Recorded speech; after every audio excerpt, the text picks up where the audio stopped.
Okay, kiddos, so I added some color to the things that I was gonna cut out. And remember I said I didn't have to be super careful to stay inside the lines because I'm gonna cut all these things out. I left my windows white because and just gave them the window details because I might wanna draw something inside of them later. So now I'm ready to start thinking about the cutting step. Now I am doing this inside of my sketchbook. So just like I did last week, if I did my practicing in there, I need to tear that paper out, and I'm gonna do it kind of slowly and carefully, tugging on it. And then I can put my sketchbook off to the side. I probably won't need it anymore. If you've been using other scrap pieces of paper, or if you had colored paper at your house, then you don't have to worry about that step. So the next thing I'm gonna do is cut my shapes out. Now we learned last week that when we're cutting, the best thing to do is to separate all of the shapes before we begin. So I'm gonna start by just trimming off the edge. I'm not working hard to cut nicely. I'm just separating the different shapes from each other. Maybe I'll leave these together. That way I'm not holding one big piece of paper. I have smaller ones, okay? Now I have a nice straight edge here already because this was the edge of the paper. So I'm gonna trim this side, and then remember I'm always turning my paper away from myself as I'm cutting. So I'm not gonna go oop like this. I'm gonna turn the paper to cut. So there's one. And I'm just gonna go along my shapes that I have drawn, and I'm gonna cut them out. Turning the paper as I go, making sure that I'm not cutting towards myself. Circles can be a little bit tricky as you turn the paper as you cut. If you need to, cut a little extra off on the edges.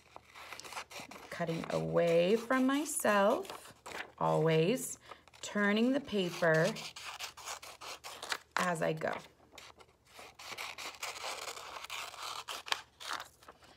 And I'm just holding my extra pieces off to the side. I can go put those in recycle. Make sure I'm being responsible. If I wanted to be sure this was exactly the same size, I could even put the other one that I cut already up next to it if you wanted to be extra careful. And make sure that you get two that are the same size, because I need one of these for each side, don't I? Trim off the excess parts. Okay, so I've put all of these extra scraps into recycle. I have a couple of squares to cut out that are my windows. See how that gets too tricky? I'm gonna just tear that off. There's one. Working on 2 and 3. Now, after you have cut out your shapes like this, you will start to arrange your shapes on your big piece of paper that you have. Remember that if you have the paper from your school supplies that you picked up at the beginning of the school year, that's great. If you're out of that paper, it's okay. You can use a piece of copy paper or something like that. And if you happen to not have that, you could even just put this right back into your sketchbook, just like we did last week. So you have lots of options. Miss Rayborn is gonna go ahead and use the big piece of white paper that I hope you have. And I'm gonna start to arrange my shapes. Now, I'm gonna leave some space down here because I want to be able to draw. I might even go with a green crayon, and I'm gonna draw where the ground is gonna be. My castle is gonna be kind of sitting up on a green hill. And I'm gonna get my glue, and I'm gonna start to glue down. I have a glue stick, which is really nice. So there's the main part, the main body of my castle. These two guys are gonna go on the sides right here, but look what I need to fix. Do you see how that didn't go all the way to the edge? So I need to take a minute, put my paper off to the side, finish coloring to the edge of that one, because I don't wanna see those coloring lines. Easy fix to take care of.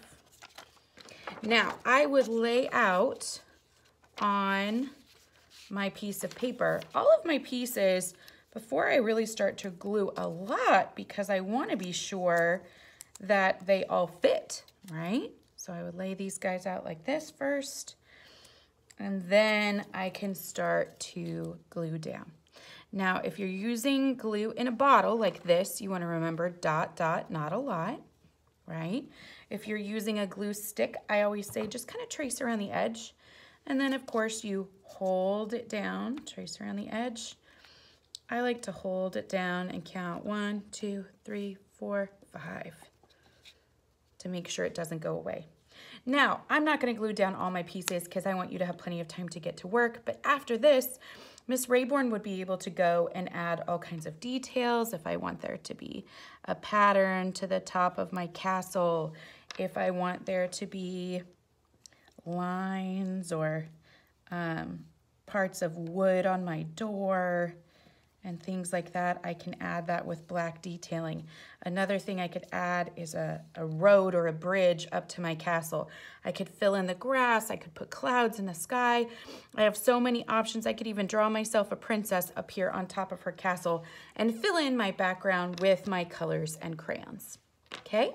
So we're not sharing with Seesaw this week. We're gonna try again next week, but I had so much fun seeing your things from last week, so thanks for sharing with me. I hope you enjoy making your very own collage inspired by our awesome book this week called Snippets. Bye for now.